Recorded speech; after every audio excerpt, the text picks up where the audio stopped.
Excellent. Well, thank you everybody for joining me. I'm delighted to introduce Sarah Thapa, who's a migration lawyer down in Sydney. Now, I've been recruiting for 22 years, both here in the UK, here in Australia, in Brisbane, and also the UK. And I have never found such a shortage of candidates in all those 22 years. And I was thinking, is it just me? And I talked to lots of other recruiters and clients, and they find a similar things happening at the moment, which seems a bit strange. But then I thought, obviously, one of the issues is migration. And I was chatting to Sarah, and I was like, well, the trouble is nobody can come in really. And she said, oh, yes, there are pathways. And that's how we set up this particular call that we thought would interest people. So to give you a bit of background about Sarah, Sarah is a lawyer and the founder of the Migration Agency, which is a visa and immigration consultancy which enables companies to access talent in a globally connected world. The Migration Agency is a purpose-led business, which I love, and 1% of product, people and profit is contributed to worthwhile causes. So, Sarah. Actually, last year it was around 10% of profit. Wow, that's brilliant. To causes, yeah. That's fantastic. Yeah, well, we've just handed over the keys to our first education centre of excellence, a school that we've been building in Nepal. So we're so excited about that, but we've been in sort of building phase even during COVID, and so yeah, we did get tipped over our usual commitments to help make that happen. So yeah, that's exciting. That's fantastic. And is that through the Migration Agency or through another party? Yeah, so I co-founded a philanthropic foundation called FONA. And my husband is from Nepal, and his village was impacted by the 2015 earthquakes. And so one of the initiatives that we undertook as the foundation was that we wanted to help build back one of the schools that was demolished, but sort of bring some of the collective expertise and brilliant thinking from Australia to the community over there. So yeah, it was a collaboration between FONA, the University of Melbourne, Thrive Research Hub, and a number of other different parties, Include Design.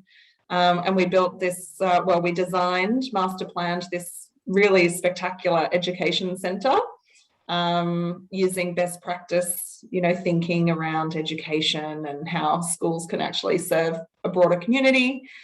And we've just completed stage 1 of construction. So all the classrooms are now built, and we've handed that over, and the students are now studying in there. So that's a bit of a passion project of mine. Yeah. Absolutely. That's incredible. I mean, Mike, you'll know from the placements I've made with you that we donate a year of e-learning to a child in rural India. But Sarah, that's really taking it to the next level, and obviously has that real personal aspect with your husband as well. Yeah. Anyway, we'll crack on with migration. So yeah, Sarah, tell me a little bit more about your background and career history and everything. Yeah, sure. A snapshot there. Yeah.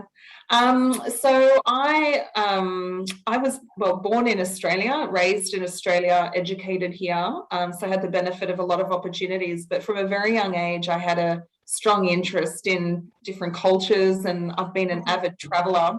So I'm in a cross-cultural marriage. I speak 3 languages.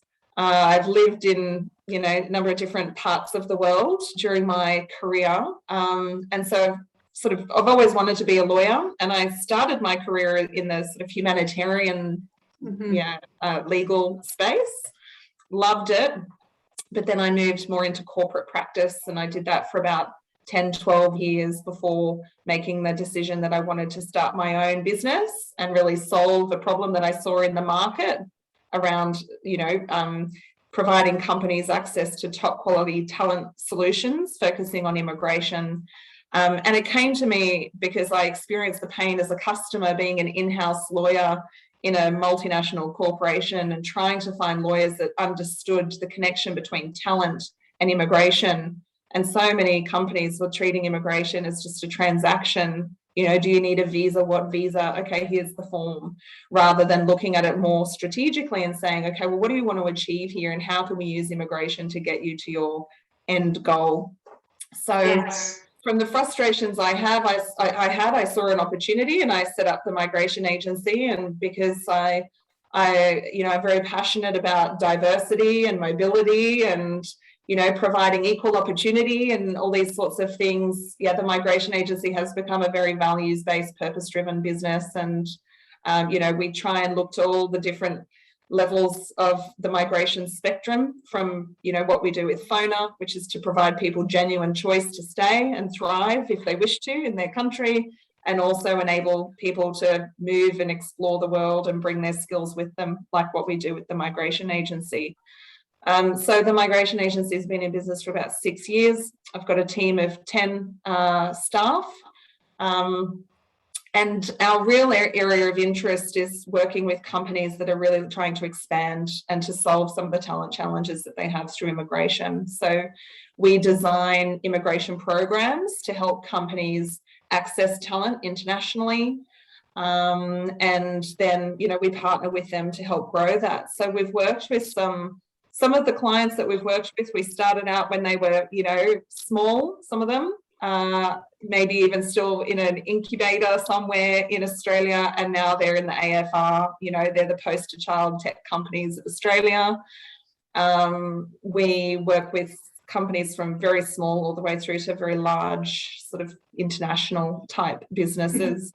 So because we have that exposure across the whole spectrum, we know what the opportunities are. And we try and help all companies to deploy those to be able to get the talent that they need. So who are those poster stars that you talk about that were really small and then have become quite really good? Yeah. Oh, well, there's a number of them. You might know Cover Genius. It's a fintech company. Okay. And then we started working with them when they were at Stone and Chalk, and it was just, 3 people, and now they're huge. Secure Code Warrior they're getting a lot of attention in the media at the moment. They do cybersecurity. One of our clients, Cloud Conformity, just sold for quite a sum of money. And the founder, Michael Watt, started the business when I started the migration agency. Makes me wonder if I got into the right industry when I look at the valuation of his business now. But that was interesting to see how immigration could really help him scale up his business, because when they first started Cloud Conformity, it's an AWS security solution. Their software engineer, they had engaged through a platform like Upwork, and he was based in Iran, all places. And it became a key person risk in the business that they couldn't scale up the business if one of their key tech team members was based offshore. They were quite concerned about how they would migrate someone from Iran to Australia. Yeah. And we said, don't worry, we've got it sorted. That's one of our sort of, you know, mottos. And so we helped facilitate that migration, and, you know, that led to them being able to access funding and scale up, and they ended up internationalizing. They expanded into the US, and they just got purchased by a huge technology company. So yeah, that's how immigration can play a key role. And I'm quite passionate about how it can factor into business strategy, business growth. So you won't find us talk a lot about visa numbers, but what we are really interested in is how does immigration help, you know, enable a business's objectives. Absolutely, and being more values driven rather than just process and transactions, which I really love there. So from your perspective, why do you think migration is so important to the Australian economy and prosperity and everything? Look, I think there's a clear recognition by even the government that, you know, accessing talent internationally really gives Australia a strong advantage. Because as much as we're building pipelines of talent in Australia through our tertiary sector, we are living in a globalized world, particularly the tech industry. It's a, you know, highly mobilized and globalized labor market. And so I think migration has an important role to play. It does have some reputational challenges, obviously, that need to be overcome. But the reality is that people moving around the world and bringing their new perspectives, new experiences, languages, access to new customer markets, all of these things are actually a great enabler for business. There's a lot of research that backs up the fact that the more diverse a workforce, the more successful the company. So absolutely, I think it's really important. Definitely. And I'm doing a session like this tomorrow lunchtime, a panel event about diversity and about how it creates such a great advantage. In fact, Mike will tell you, despite the lack of immigration, I've recruited a team for you there, haven't I, from all over South America, Russia, Europe. Yes, people think I give you a picture of the world, Nicola, and point out all of the nationalities I want. It's not quite like that. That's wonderful. You have the United Nations in your office. Exactly. I get quite excited. And I've got a new nationality for you, Mike. And but I did a geography degree, so I love thinking, oh, where have you come from and what have you. So with regards to migration, what do you think are the main problems that your clients face when they come to the migration agency? I think there's a lack of awareness about how everyday businesses can actually utilise the employer-based immigration program. And that's sort of part of my role, really, is to just get out there and talk to businesses and explain how it is actually achievable. There's no one-size-fits-all approach to immigration. You don't have to be a big corporate. You don't have to sponsor lots of people. You know, you can create a program, you know, very bespoke to your organisation to sponsor that one key person or to do it on a more high-volume basis. So I think there's an awareness challenge. I also think that clients, you know, maybe think that there's a lot of red tape. There's a perception that it might be too hard. And so they don't get involved in it. So it can create a disconnect then between great candidates who are looking for employment in Australia and can't get their foot in the door because an Australian employer wants permanent residency or citizenship, and employers are perceiving that it's all going to be too hard. And that's one of the things that we've tried to solve with the migration agency through our service model. Our team act as the extension of my team members act as the extension of the client's team to really get to know their business and help take a bit of the friction away and facilitate immigration in an easier way so that it's not burdening the client with lots of paperwork and process and documentation and so on. So yeah, I think there's also a perception that it's quite expensive.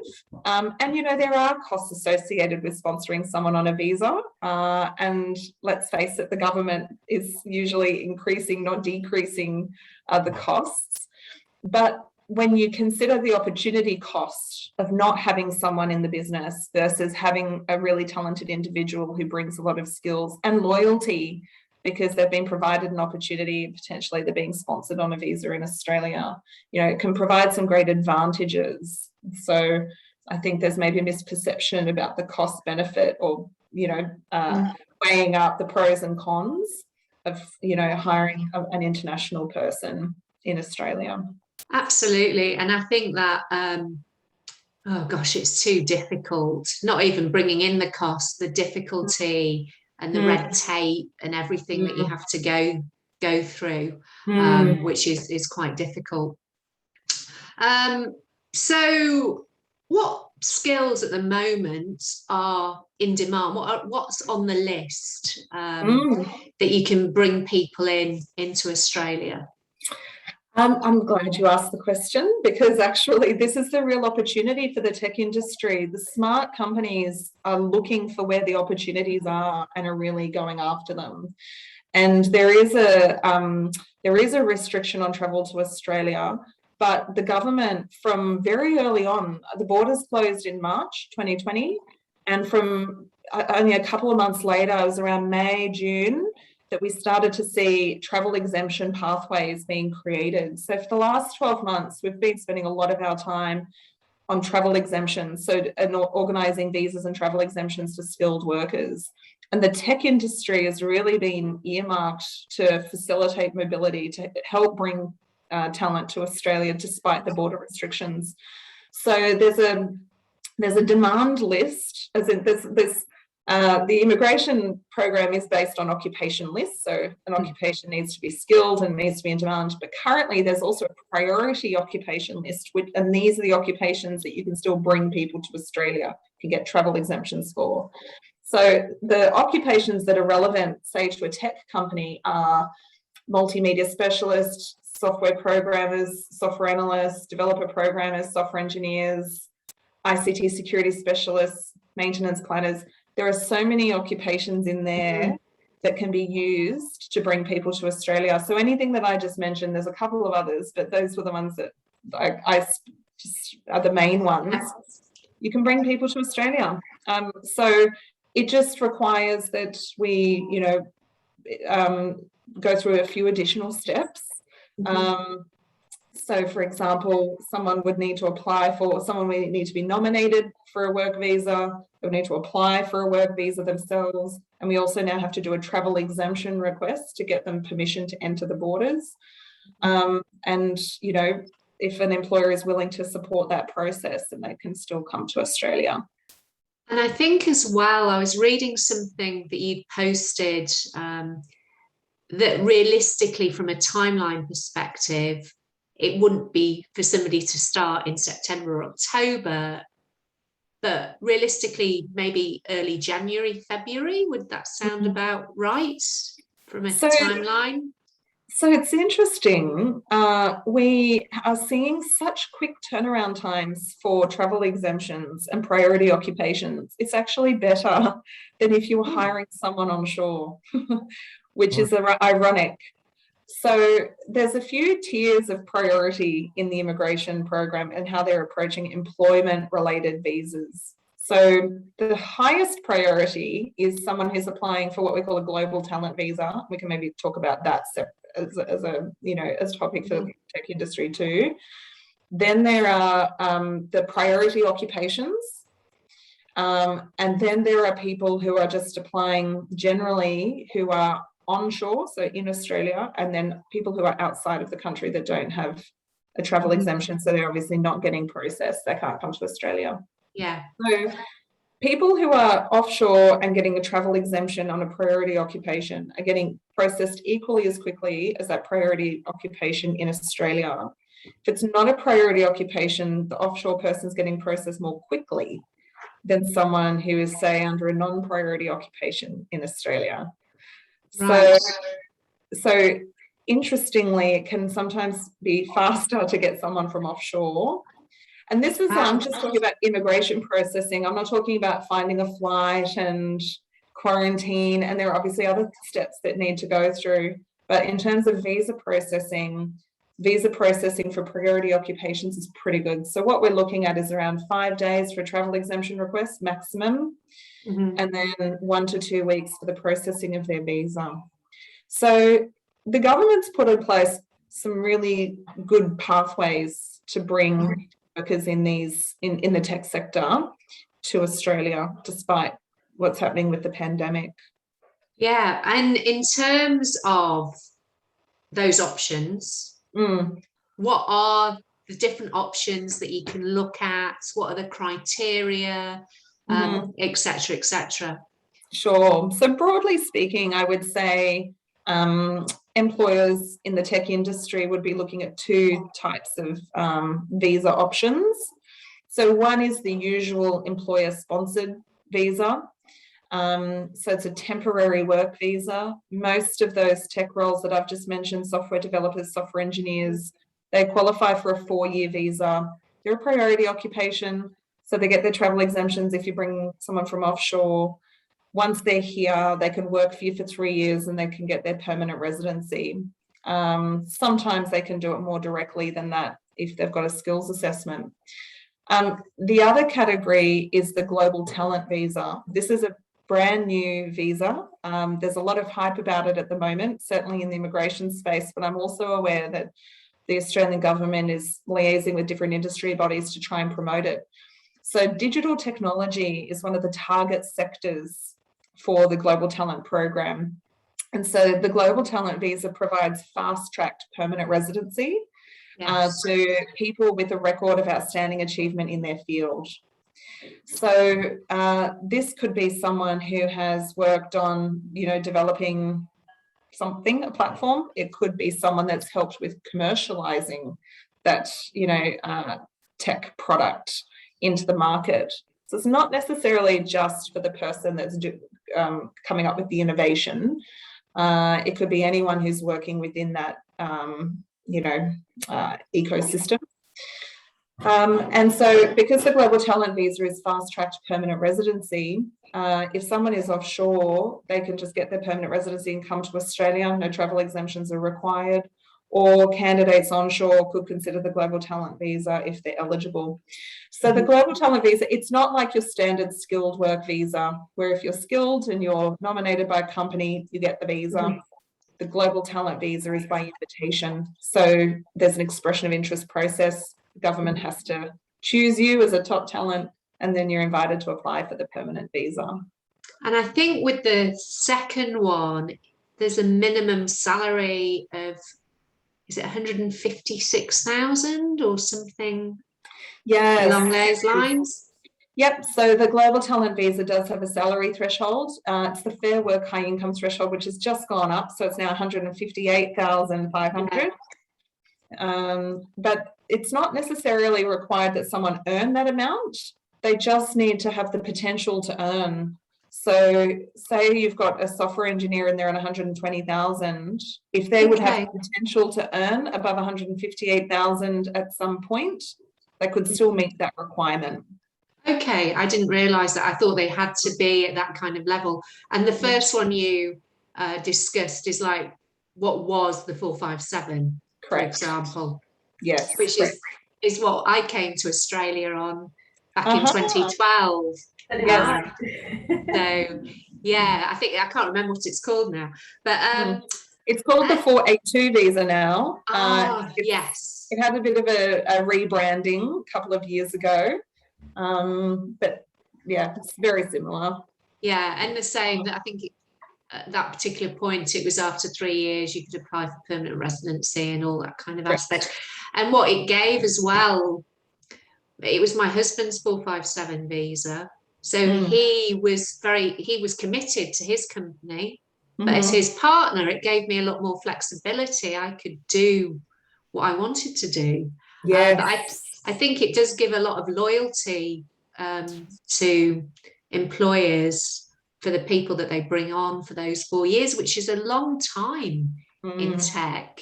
To keep somebody for that length of time is really good.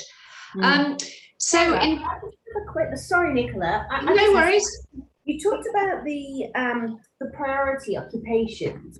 What if during that time that someone is here on a visa, their role evolves or changes? Because as Nicola says, 4 years is a long time in technology, and someone who could start out being perhaps a software engineer could evolve and morph into an architect, but that doesn't correspond with the how does that impact on the visa if they then look to move or have it extended because their role has changed from what they came into the country originally on? So that's a very long question, and I apologise. No, and I completely understand the question. It's a good question. So one of the points I would make is that the way that you approach your roles and your positions in your business is not necessarily going to correlate exactly to how we treat it from an immigration standpoint. Right. So by way of example, if we're dealing with a software engineer we would classify them for immigration purposes probably as a software engineer.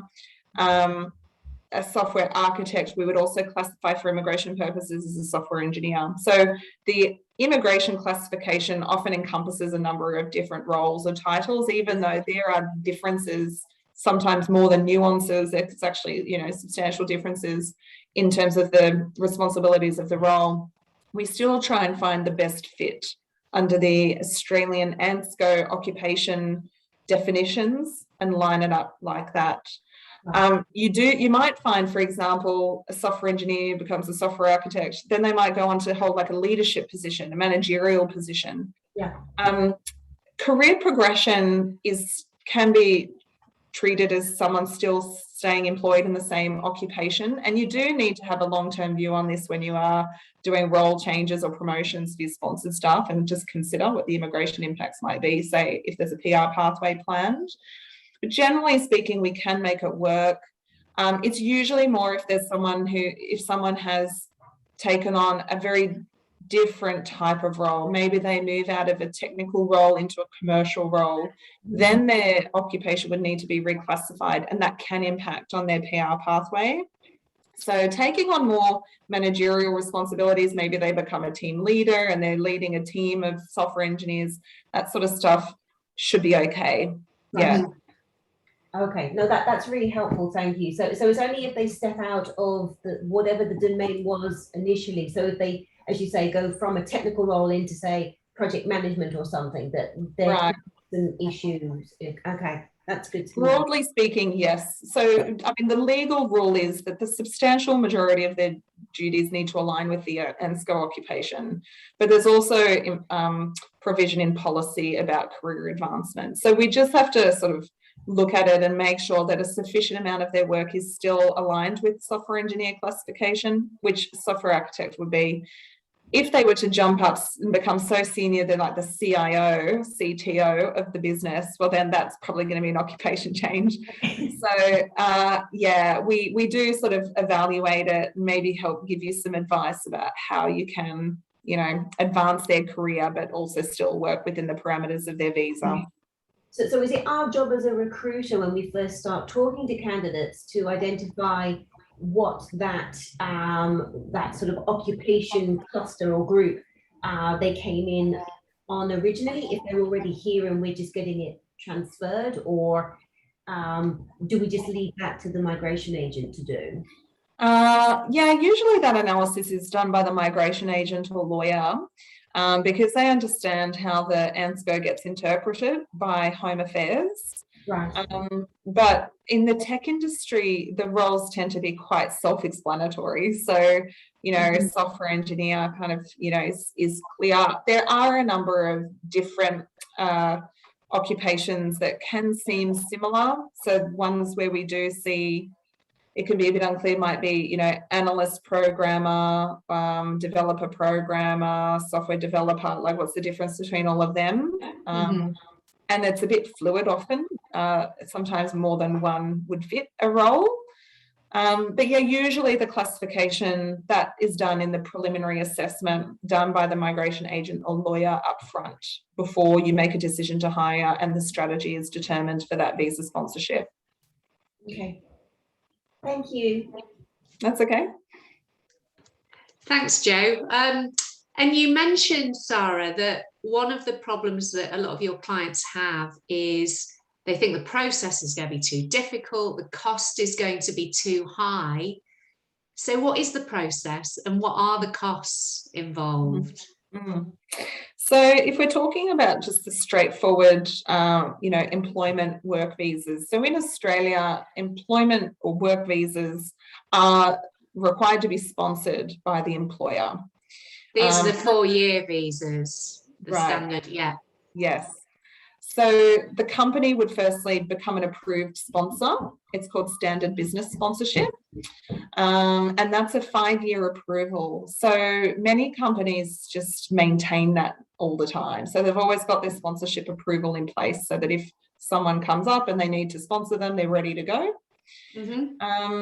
And then, so that's a one-off cost. It usually costs around $3,500 to put that in place. And that's a 5-year approval. Then when a candidate is identified who needs a visa, then the company needs to nominate that individual. It's called a nomination application that gets put in. That's all about the position. It's about the recruitment efforts that the company has made to try and find an Australian worker. It looks at the salary. Are you paying the worker at market rate? Looks at the terms of employment. It's all about the position at that stage. It's called the nomination. And then the third stage is the visa application. So that's the visa lodged on behalf of the individual. So they usually get done at the same time. They don't have to be done one after the other. Saves time. Unless we were a bit concerned about, we're not sure if the nomination is going to get approved. That happens occasionally if it's borderline whether the position is sufficiently skilled, for example, or sufficiently aligned to a sponsorable occupation, but not really an issue if it's a software professional. So that's sort of how it works. Most of the tech occupations are on what's called the medium to long-term skills shortage list. So there's a few different lists. There's a short-term list and a medium to long-term skills shortage list. The medium to long-term skills shortage list means that these skills are in strong demand and shortage in Australia. They get a 4-year visa. Other types of roles that aren't as in severe shortage, so for example, recruitment consultant, or a marketing person, or a salesperson, they consider that to be a little bit more, accessible in the labour market. So they don't consider that to be in shortage. It's on the short-term list. They get a 2-year visa. Yeah. So different roles in your business might fall within the 2-year or the 4-year stream. Mm-hmm. And currently, if you're not sponsoring a priority occupation, then you would really need to be recruiting from within Australia because of the border restrictions. Although that said, there are additional travel exemption pathways that we're using for other occupations where the business is still in a critical sector, or the person has critical skills. Then we can still secure a visa for them. So for example, one of our clients is a reg tech company, and they were trying to bring a business analyst, IT business analyst to Australia for a client project. And ICT business analyst isn't on the priority list. So we secured a travel exemption on the basis that this person had critical skills and was working in a critical sector. So it's a more broad travel exemption category. It's not as clear cut as if it's a priority occupation, but still, we just put together a submission about why that person is required in Australia urgently, and then we can still get that person to Australia. Excellent. So just in terms of, let's use a software developer as an example. So in terms of, you put in that 5-year, is it a 5-year plan, did you say? 5-year, well, it's a 5-year approval. But 5-year approval. It's called standard business sponsorship. And that's, did you say $3,500? Approximately. Yep. And that covers you for any number of developers. Mm-hmm. And then a software developer is going to be a 4-year visa. Mm-hmm. So what would be the cost involved for that 4-year visa, which would obviously be for each individual software developer? Mm-hmm. And what would be the cost from a migration lawyer perspective as well? Yeah. So the legal costs for the nomination and visa are usually around $4,000 to $4,500 for the 2 applications.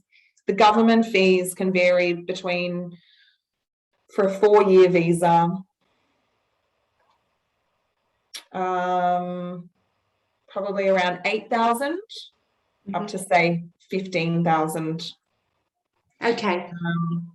So the main cost for the government fees is actually a training levy. So when you sponsor someone, you need to pay a fee to the Skilling Australians Fund, and that is anywhere from $1,200 to $1,800, depends on the business turnover per annum. So for a 4-year visa, it would be $4,800 if your business turnover is less than 10 million per year, up to $7,200 if your business turnover is more than 10 million a year. So that's where the costs can add up. And then family members is obviously on top of that. So we usually recommend to clients that the total cost, legals plus government fees to sponsor someone, is anywhere between sort of 12 to 18,000. Okay. Government fees and legal costs. 12 to 18,000 per software developer, for example. Right. Excellent. Thank you. I just thought it was worth clarifying how much, and then you've got the initial 3,500 that covers you for the 5 years for all the people. Right. Okay. So just in terms of the costs, so the costs vary by occupation, company turnover, and duration of visa. So there's quite a few variables. So if there is a particular situation and you want to know what the costs are going to be, we can help with the calculation so that you get that right, because there's a bit of variation. If you're taking over someone's visa, so you're transferring, as a different thing altogether, because you just pay 1 year levy and a nomination fee. And so you'd probably be up for around, $4,000 or so for that. So there's a few different variations when you're costing up immigration. So that's somebody who's here on a visa already, not necessarily a 482. Say, for example, they were a graduate visa, which I think is a 485. Could you then take them on a 482? And if they're on a 485, you can employ them on a 485. And then towards the expiry of that, then you would need to sponsor them if they are not already securing their own permanent residence independently. Okay. So then it would be a new nomination and a new visa application. It would be brand new sponsorship required. Yeah. Okay, excellent. So travel exemptions. How do we overcome those? And what's the process there? How difficult is it, etc.? So look, we're doing a lot of travel exemptions. So we've had some first-hand experience. We're really starting to build up our knowledge and understanding of how these work. Travel exemptions were pretty much there was a set of guidelines that got published on the Home Affairs website, and we just had to, figure it out as we went along. There's not a lot of detail around it. There's just some very broad categories. But now I think we've got a much clearer understanding of what the government is looking for with these things. So broadly speaking, there's 3 pathways that would be applicable to you in the tech industry. So one is obviously the priority occupation list pathway. So that's for people whose skills are on the priority list. Like software developers, software engineers. Yeah, right. If it's not on the list, so like my ICT business analyst example, it's on the medium to long-term skills shortage list. So it wasn't a priority occupation. We relied on the second pathway, which is that they were working in a critical sector. So tech is considered a critical sector. And so that's fine. With sales, marketing, analysts, it's a number of different types of skill sets that we could still get an exemption for under that category. But to argue that a business is in a critical sector does require more sort of argument, I suppose, or a more detailed submission to justify it. And then the third pathway that would be relevant to you is critical skill. So that would be if someone's got a skill that is not available in the market that's required to maintain essential goods or services in Australia.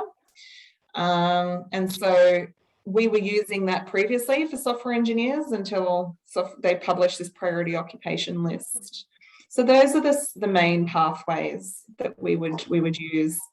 What's the process? Well, the process is that first of all, we put in the visa application, and then the travel exemption gets submitted, but not to immigration. The Department of Immigration goes to the Australian Border Force, and they evaluate whether the travel is urgently required based on the submission that we've prepared. If they approve it, then the instruction goes to immigration to finalise the visa. So that's sort of generally how it works. In terms of how easy is it? it's probably it's something that I think is not self-explanatory. It looks a bit deceptively easy on the website because it's just a form, website, and you can quickly populate your details in a form. You're like, oh, that was really easy.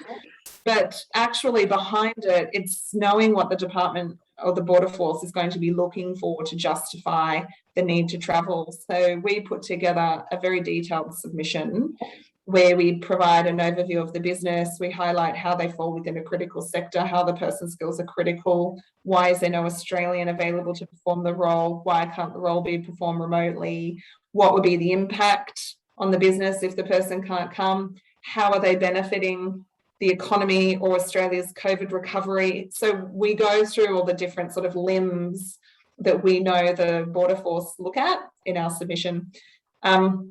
Since the lockdowns across Australia, so the last couple of months, we've noticed that the Border Force has been more inclined to reject travel exemptions. So we have been responding to that by providing a lot more evidence rather than just a submission, but proof that, what we're saying is true. So we might provide, documents like customer contracts or, evidence of some commitment that needs to be met by that person performing that role, evidence of the shortages in the market. So we actually go to quite some lengths. I was having a chat about it with my team, and we said we feel like the travel exemption, we spend more time on the travel exemption than we even do on the visa applications now. Just because they're so important to get that person into Australia. Well, absolutely. And obviously you're in Sydney, you're in lockdown. It is a bit of a finger in the air. How long is it going to last? But do you think when the lockdowns finish, will that open up the travel exemptions a bit more or make them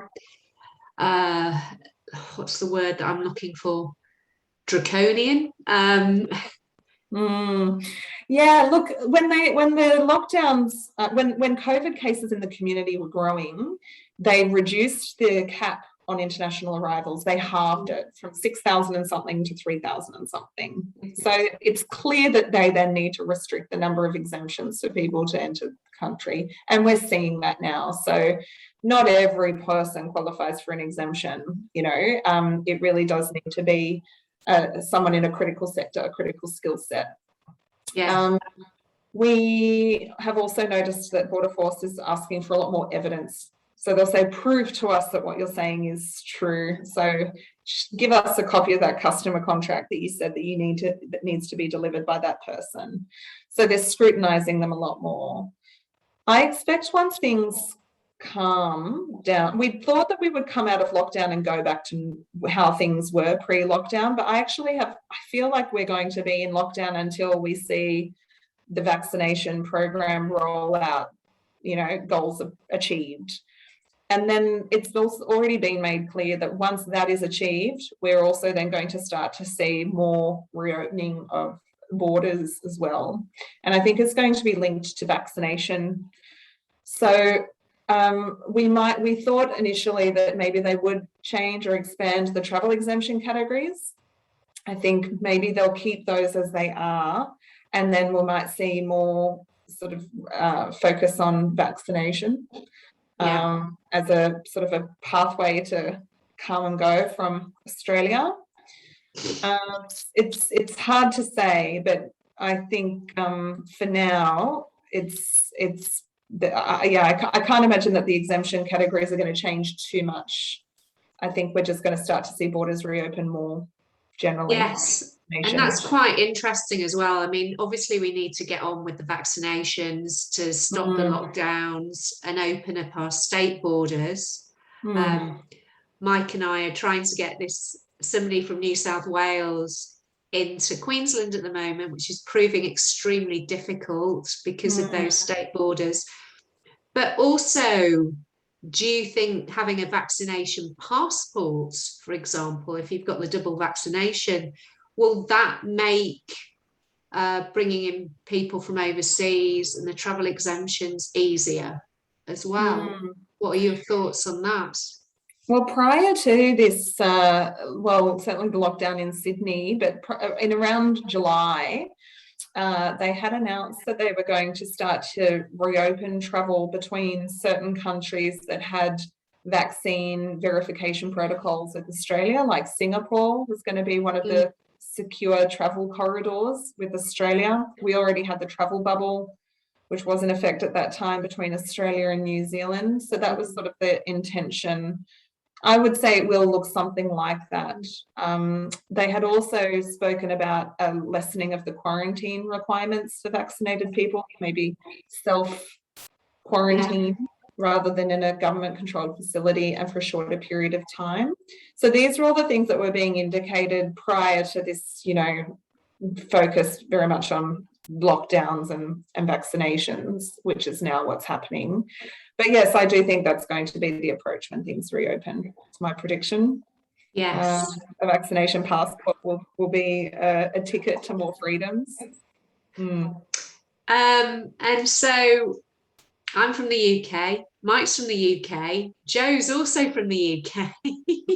And we haven't been able to go back and see our families for nearly 2 years now. I mean, last time I went back was 2017. I was supposed to go to my sister's wedding last year. It ended up happening this year. So obviously, I couldn't go. So getting out your crystal ball, Sarah, when do you think just general travel to go and see our families or go and visit Jenny or whatever, when do you think those are going to open again? So what I know for a fact is that the federal budget that was released earlier this year had a few assumptions built into it. And one of the assumptions was that borders would reopen mid-next year. So if the government is doing all of its forward planning on the assumption that the borders will be reopened mid-next year, that's sort of what I'm, you know, using as a guide. Anything between now and then, I think, is going to be controlled. It's not going to be available to everybody. There's going to be restrictions around travel movement, most likely based on critical skills and also, you know, those who are vaccinated. Yes. So yes, I mean, I'm a lawyer, so I crystal ball, but still try and use actual, you know, basis for my thinking. That's sort of what we're predicting, what we're suggesting to people to plan around.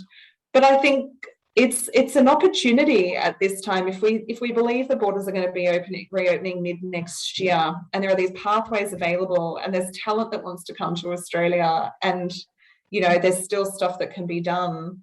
I think now is the time where companies are thinking, okay, well, what can we do to get a bit of an edge, you know, when the borders do reopen? And so we're really ready to go. We've planned our workforce requirements. We know what the pathways are available to us. And, you know, they're starting to, you know, get ready and utilise these exemptions for the key hires that they need to make so that they're ready to go when the borders reopen. There's full mobility. Yeah, so it's not just coming as a surprise kind of thing. Well, that's good. So July next year, which so my plans for Christmas 2022 could still go ahead. So thank you for that.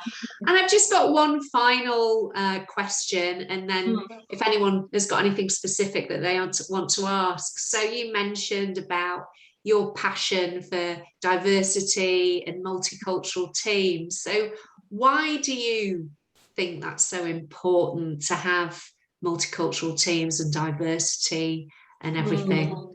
There's a lot of research. I mean, Harvard has done a lot of research. I usually quote their statistics around, you know, diverse teams and how they are proven to be, you know, better for business. And the more successful companies tend to have more diversity in their management teams and then also within their organizations. But I think it's just the reality of the world that we live in is, you know, it's kind of keeping to speed with the globalization trend and the fact that people are moving. This health pandemic has put a temporary hold on things, but I feel like there's going to be a snap. Once the borders reopen, people are going to be compensating for all this time that they've been stuck in one spot and are going to start to move around. I mean, it'll be interesting to know what happens reputationally for Australia, because Australia always had this wonderful reputation of being such an attractive place to live. And especially during the early stages of the pandemic up until sort of mid this year, we had a huge amount of interest in coming to Australia. Everyone was desperate to, you know, invest in Australia for a visa, or bring skills to Australia for a visa. Now that we're in a sticky situation of, you know, being in lockdowns, perhaps that's not quite as attractive to people, but I'm sure that will recover and Australia will be a really attractive destination. So, yeah, I think, you know, companies that want to, you know, reflect what's actually happening in the rest of the world need to think about an international workforce. And people, I mean, there's a lot of interesting trends emerging in the market that I'm seeing. I'm seeing that companies who've been in a work from home situation are now looking at more hybrid arrangements where people can choose their location of work. We can hire people anywhere in the world now, don't necessarily have to be in the same location. But then there's still that desire to build teams and have people together and bring people to Australia. They still want to, you know, migrate as well. So, yeah, I think there's just, it's going to look a little bit different with this more hybrid model of work, but I think there's still going to be a lot of, you know, movement happening, people coming to and from Australia, you know, as part of their career. Absolutely, definitely. It's just difficult at the moment, but not impossible. Right. Well, thank you very much, Sarah. It's really lovely to speak to you, and you don't make legal speak too difficult either. You make it interesting. That's good.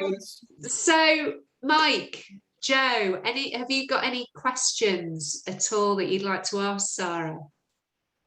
No questions for me. Just want to thank you. That was very informative. Really good. Really, yeah, exactly what I wanted to know. Excellent.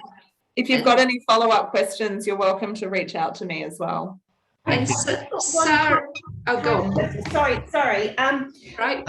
I was of the impression that before you even put the nomination, the company puts the nomination in, there has to be record of the role being advertised on, is it Job Active, which I find a shocker, and I do it to tick that box, but the applicants I get are laughable for the ads that I've actually placed.